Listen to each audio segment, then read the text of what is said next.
رمضان كريم كريم كريم شهر عظيم عظيم عظيم بسم اللہ الرحمن الرحیم۔ ابو محذورہ جن کا نام اوس بن ربیعہ تھا، 15 سال کا نوجوان تھا۔ وہ اپنے دوستوں کے ساتھ جارانہ کے قریب پہاڑوں میں بکریاں چرا رہا تھا اور خوشگپیوں میں اسی طرح مصروف تھے۔ اچانک ان کو ایک طرف سے اذان کی آواز آتی ہے۔ یہ اصل میں نبی صلی اللہ علیہ وآلہ وسلم اور آپ کے ساتھی فتح مکہ کے بعد حنین کی طرف جا رہے تھے اور راستے میں جارانہ میں قیام پذیر ہوئے۔ حضرت بلال رضی اللہ عنہ کو نبی صلی اللہ علیہ وسلم نے حکم فرمایا کہ اذان دیجئے، نماز کا وقت ہے۔ تو جو ہی حضرت بلال رضی اللہ عنہ نے اذان دینا شروع کی تو وہی ابو محذورہ کو ایک شرارت سوچی۔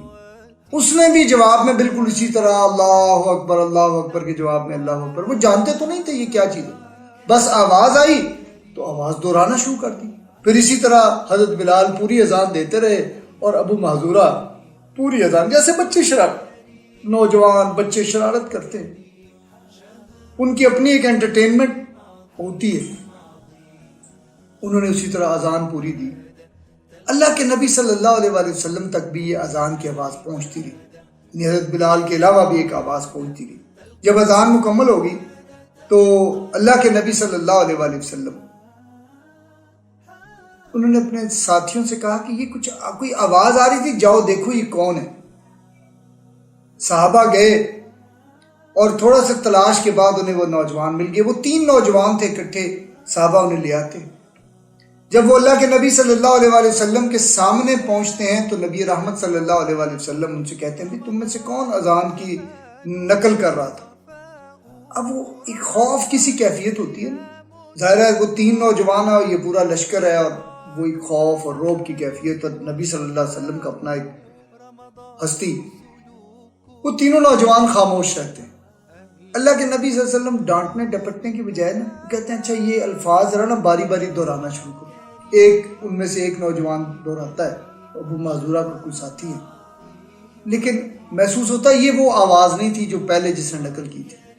نبی صلی اللہ علیہ وسلم کہتے ہیں اچھا یہ دوسرے نوجوان کو دیتے ہیں، وہ دوسرا بھی شروع کرتا ہے، اذان دیتے ہیں، لیکن یہ بھی ابھی وہ آواز نہیں ہے۔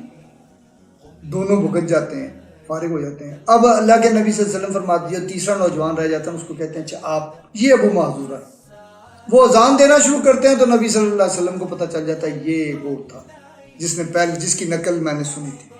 وہ پوری اذان دیتے ہیں اور پھر وہ اعتراف بھی کر لیتے ہیں کہ اللہ کے نبی صلی اللہ علیہ وسلم ہاں میں نقل اتار رہا تھا۔ آپ سوچیں نا کہ ہم اپنی زندگی کے اندر اگر کوئی نوجوان ایسے شرارت کرتا ملے یا کسی بزرگ کی نقل اتارے تو ہم اس کے ساتھ کیا رویہ رکھتے ہیں، کیسے الفاظ ہوتے ہیں ہمارے۔ دیکھیں مجھے دہرانے کی ضرورت نہیں، ہم صرف اپنی زندگی، چونکہ ہم اللہ کے نبی صلی اللہ علیہ وسلم کے امتی ہیں نا، تو ہم اپنے طرز عمل کو ذرا کمپیئر کریں کہ ہمارا طرز عمل کیا ہے اور میرے نبی صلی اللہ علیہ وآلہ وسلم جن کے بارے میں اور آپ بلا جھجک کہتے ہیں ہماری اولاد، ہمارا مال، ہمارے ماں باپ سب کچھ قربان، ایسی ہستی،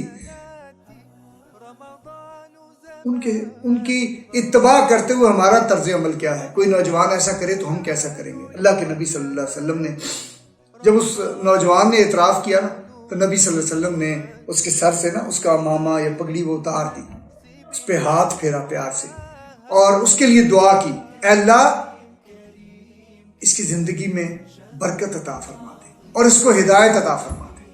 بس یہ دعا ہونی تھی کہ ابو محذورہ کہتے ہیں کہ پھر میرے جذبات بھی بدل گئے اور کیفیت بھی بدل گئی۔ اللہ کے نبی صلی اللہ علیہ وسلم دل کھل گیا بالکل ہدایت کے معاملے میں، اور پھر مسلمان بھی ہو جاتے۔ لیکن دیکھیں اللہ کے نبی صلی اللہ علیہ وسلم right man for the right job کا جو کانسیپٹ ہے نا، یعنی جو جس صلاحیت کا ہے اس کو وہ کام دینا ہے۔ ہم چاہتے ہیں ہر شخص ہر کام کرے، ایسا نہیں ہوتا۔ اللہ کے نبی صلی اللہ علیہ وسلم کی سنت یہ نہیں ہے۔ جیسا بندہ جیسا ساتھی ہوتا تھا اس کی صلاحیت کے مطابق، اس کی شخصیت کے مطابق اس کو کام سپرد کرتے تھے۔ یہ خوبصورت اذان دینے والا، خوبصورت آواز والا صحابی ابو محذورہ، ان کو اللہ کے نبی صلی اللہ علیہ وسلم فرماتے ہیں ہم نے مکہ فتح کیا ہے، وہاں اب مؤذن کی ضرورت ہے۔ حرم میں آپ دیکھیں قسمت جاگتی ہے تو پھر کیسے جاگتی ہے۔ اللہ کے نبی صلی اللہ علیہ وسلم فرماتے ہیں ہم ابو محذورہ اوس بن ربیعہ کو بس جائیں اور وہاں کے گورنر کو اب بتا دیں. وہ جو نظم قائم کرتے ہیں نا اللہ کے نبی صلی اللہ علیہ وسلم فتح کے بعد, کہ وہاں کے گورنر کو بھی اطلاع ہو جاتی ہے کہ ابو محذورہ آج کے بعد حرم کے مؤذن ہیں. کیا خوش نصیبی ہے. اور پھر ایسا ہی نہیں ہے کہ ابھی ابو معذورہ صرف پھر رہتے ہیں, نسلوں تک وہ مؤذن رہتے ہیں. یہ ہے میرے نبی صلی اللہ علیہ وسلم کی سنت کہ جیسے لوگوں کی کتنی محبت کرتے ہیں. پہلے تو یہ دیکھیں نا کہ محبت کتنی دی, دعائیں کس طرح کھول دیں, اور پھر اس کے بعد جو صلاحیت تھی اس کے مطابق کام ادا کر دی. آئیے اللہ کے نبی صلی اللہ علیہ وآلہ وسلم کی سیرت کو اسی طرح بہت باریکی کے ساتھ, ابھی تو بڑی مختصر بات ہوئی ہے لیکن بہت باریکی کے ساتھ ہر پہلو کو سمجھنے کی اور پھر اپنی زندگی کے اندر اس کو آپٹ کرنے کی یعنی اختیار کرنے کی کوشش کرنا, یہ ہماری ذمہ داری ہے. اللہ تعالیٰ ہمیں اس کی توفیق عطا فرمائے. بہت شکریہ. السلام علیکم ورحمۃ اللہ.